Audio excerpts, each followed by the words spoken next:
Élisabeth II, ce petit plaisir qu'elle ne se refusait pas, ça pimentait sa vie.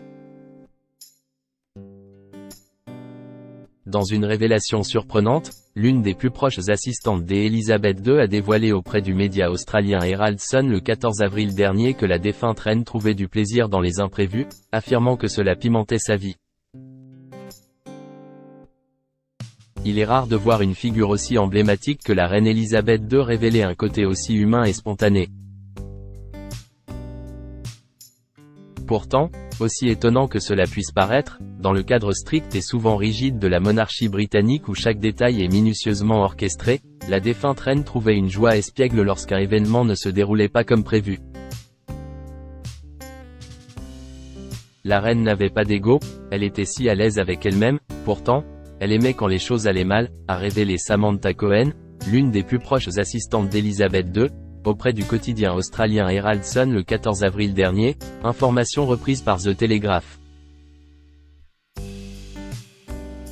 Si un gâteau ne se coupait pas ou si une plaque de commémoration, NDLR, ne se dévoilait pas, alors que tout était si parfaitement organisé. Cela pimentait sa vie lorsque les choses tournaient mal, a ajouté celle qui était surnommée Samantha Panther par la défunte reine. D'ailleurs, lorsqu'Élisabeth II et le prince Philippe avaient visité l'Australie en 2002, puis de nouveau en 2011 pour des réunions entre chefs de gouvernement du Commonwealth Sapers. Ces voyages avaient offert leur lot de petits désordres imprévus qui, selon les confidences de Samantha Cohen, avaient beaucoup diverti la souveraine. J'ai adoré mon travail de secrétaire privée adjointe de la reine. C'était une période heureuse, a-t-elle conclu.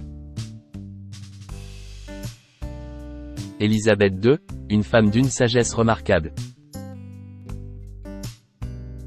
Alors que la regrettée reine Élisabeth aurait célébré son 98e anniversaire le 21 avril, la députée britannique Liz Truss a publié un livre intitulé 10 Years to Save the West, dans lequel elle partage, entre autres, les conseils reçus de la part de cette grande dame lors de leur dernière rencontre en septembre 2022.